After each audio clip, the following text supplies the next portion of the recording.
Bonjour les artistes, j'espère que vous allez bien. Je fais une petite vidéo pour vous parler du matériel, c'est quelque chose qu'on me demande souvent. À quel endroit donc j'achète mon matériel? Parce qu'il est vrai que j'achète pas forcément tout mon matériel au même endroit. Donc pour ceux qui ont déjà téléchargé mon guide, en fait oui, pour ceux qui ne l'ont pas encore, en fait j'ai fait un guide pour la peinture abstraite dans lequel je parle du matériel qui est intéressant d'avoir pour se lancer dans la peinture abstraite. Et dedans effectivement je mets des liens vers une boutique en ligne où j'achète souvent mon matériel. Donc voilà, j'achète en fait mon matériel à plusieurs endroits. Donc tout d'abord, j'essaye de privilégier la proximité, parce que souvent, en fait quand je travaille j'ai des besoins urgents. C'est-à-dire que j'ai déjà un stock de châssis et de matériel chez moi, mais comme vous le savez, il manque toujours des choses. Alors ce qui est bien, c'est de s'organiser, d'avoir un espace de travail organisé pour savoir quelles couleurs il vous manque, etc. Moi par exemple, j'ai mis toutes mes couleurs contre le mur, c'est clouté, et je sais exactement ce qui me manque en temps réel. Et j'essaye toujours d'avoir un peu d'avance, qu'effectivement il n'y a rien de plus frustrant quand vous attaquez un tableau de ne pas avoir, qu'il vous manque une couleur, quoi. Juste une couleur, une teinte, c'est assez désagréable. Donc, moi généralement ce que je fais, oui, effectivement, j'essaye déjà de jouer sur la proximité parce que j'ai des besoins urgents. Par exemple, comme vous le savez, j'ai une boutique en ligne, je vends mes tableaux en ligne, donc là c'est le stock que j'ai chez moi, les tableaux que j'ai déjà réalisés, mais j'ai aussi très souvent, et en ce moment j'ai même plus ce genre de demande, c'est-à-dire qu'on me demande un tableau que je n'ai plus. Donc c'est vraiment une commande personnalisée, donc où je dois reproduire un tableau que j'ai déjà fait. Alors c'est possible ou non, ça dépend du type de tableau, mais donc quand ça arrive, si quelqu'un me dit je veux tel tableau, je veux par exemple illutéistique en 1,50 m par 60 cm, etc., ben moi tout de suite il faut que je sois capable de réagir en disant je dois être capable de répondre tout de suite à la demande en ayant les châssis. Et généralement, si vous faites un gros polyptyque, vous n'avez pas forcément tous les châssis chez vous. Donc moi j'essaie de jouer sur la proximité, c'est-à-dire que j'ai la chance d'avoir un magasin Artéis, je ne sais pas si vous connaissez, à 3-4 minutes de chez moi, donc ça j'avoue que c'est une très grosse chance. Donc j'achète beaucoup de matériel là-bas. J'achète tout ce qui est pinceau, spalter, ce genre de choses. Par contre, malheureusement, en termes de châssis, je ne suis pas vraiment satisfait. Après, je ne leur reproche pas, mais ils ont beaucoup de châssis qui sont piqués, qui sont cloutés par exemple. Moi je ne supporte pas ça, parce que vu que vous savez que je suis très à cheval sur la finition des bords, j'adore que mes bords soient parfaitement peints et noirs, etc. Et donc si vous venez avoir des clous sur les bords, c'est quelque chose que je déteste. Même si je sais que c'est un gage de qualité, ça a permis d'avoir un bon châssis bien robuste, mais avec une toile bien tendue. Mais donc moi j'aime pas ce genre de châssis. Et à Artéis, mis à part les premiers prix, chose que je ne vous recommande pas, à moins si vous débutez, vous n'avez pas de châssis, on va dire milieu de gamme, qui sont pas cloutés comme ça.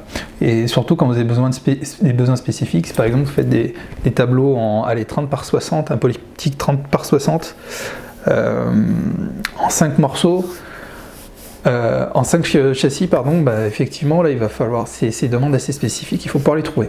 Donc moi ce que je fais généralement pour les châssis où je trouve vraiment tout ce qu'il me faut, et maintenant je prends clairement que chez eux pour mes châssis, c'est le Géant des Beaux-Arts. Alors, le Géant des Beaux-Arts, ils ont une marque, je vous en parle tout le temps dans mon guide, et c'est pas du placement de produit, c'est pas de la pub, c'est juste que j'adore peindre dessus. Par contre, si j'écorche le nom, c'est Gerstriker. Ou Gerstriker, voilà. Ils ont toute une gamme de châssis qui est impressionnante, un rapport qualité-prix que je trouve, pour moi, imbattable. En tout cas, ça répond parfaitement à mes besoins et le prix est vraiment top. Et vous avez des gammes de qualité, vous avez les niveaux 1, les niveaux 2, vous avez les formats XL, vous avez plein de choses, les châssis épais ou normaux, vous avez tout ce que vous voulez. Et en termes de format, c'est génial, parce que là, je retrouve mes 20-50, mes 30-60, mes 1,50 m par 50, je trouve tout ce que je veux. Après, la seule contrainte, c'est qu'il faut le commander en ligne. Vous commandez en ligne et vous avez toujours une crainte de voir arriver vos châssis complètement défoncés.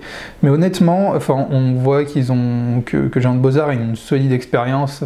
Je pense qu'ils envoient tellement de colis que j'ai jamais eu le moindre problème. C'est vraiment très bien fait. Et même si vous commandez, là j'ai commandé récemment une dizaine de châssis en 80 par 80, ça commence à être assez grand généralement sur ce genre de taille. Toujours sceptique et franchement c'est arrivé nickel. Conditionnement parfait. Donc maintenant je fais que ça. Après le problème c'est que pour l'urgence ça fonctionne pas forcément, ce qui va bien avoir une semaine de délai pour tout recevoir. Donc voilà.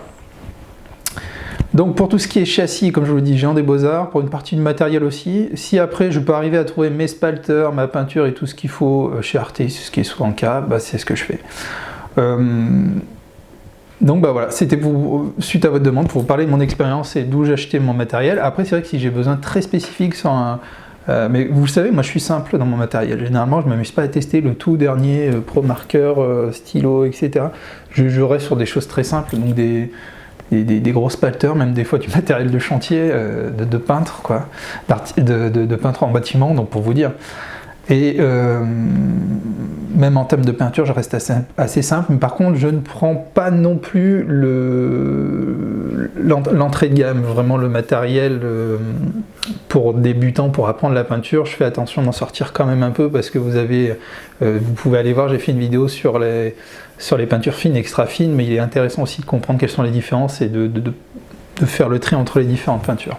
Mais après voilà, niveau matériel, je vous avais fait une vidéo sur le Géant des Beaux-Arts, sur du matériel qui est I Love Art, qui est une gamme finalement qui est généralement faite pour les débutants. Bah, que ce soit leur peinture fine ou que ce soit les spalters, bah, j'ai aucun problème. J'ai parfois quelques pertes de poils sur certains spalters, mais je peux vous dire que bon, je les ai bien utilisés quoi quand même. Donc voilà, désolé pour cette vidéo qui part un peu dans tous les sens, mais c'était voilà pour vous dire, donc je résume une fois de plus, les châssis essentiellement sont internet, bah, après parce que j'ai des besoins assez spécifiques. Je vous recommande d'aller voir la marque dont je vous ai dit, enfin téléchargez mon guide, les liens sont dedans, vous verrez toutes les gammes de châssis qui sont possibles de commander. En plus ce qui est bien avec le Géant de Beaux-Arts, du moment, moi généralement je commande toujours en dessus de 100 €, et moi j'ai les frais de port gratuits. Et 100 € on y arrive vite hein, finalement, quand vous prenez pas quelques châssis, votre matériel, vous allez rapidement y arriver. Donc voilà, et après la proximité pour les petites choses, que c'est intéressant d'avoir des choses à 3 minutes de chez soi. Puis vous avez autre chose, c'est que vous pouvez aussi être conseillé en magasin, quelque chose qui n'est pas négligeable en ligne, c'est pas tout à fait pareil, là vous avez le vrai contact humain, vous allez demander à un vendeur qui a des différences entre ci et ça, lui il va vous faire découvrir des nouveaux produits, etc. Vous pouvez même parler de votre activité, parce que c'est très intéressant, laissez des flyers, là je rebondis sur autre chose, mais si vous êtes dans les magasins de Beaux-Arts, montrez que vous êtes dans la région, montrez que vous faites de la peinture, montrez que éventuellement vous êtes prêt à faire des manifestations, etc. Et ça va créer du contact, c'est bête, mais c'est des choses qu'on a tendance à oublier ou qu'on met un peu de côté. Voilà, bon en tout cas je vous remercie d'avoir regardé cette vidéo jusqu'au bout, malgré qu'elle était un peu décousue. Je vous souhaite une excellente journée et je vous dis à la semaine prochaine pour une nouvelle vidéo.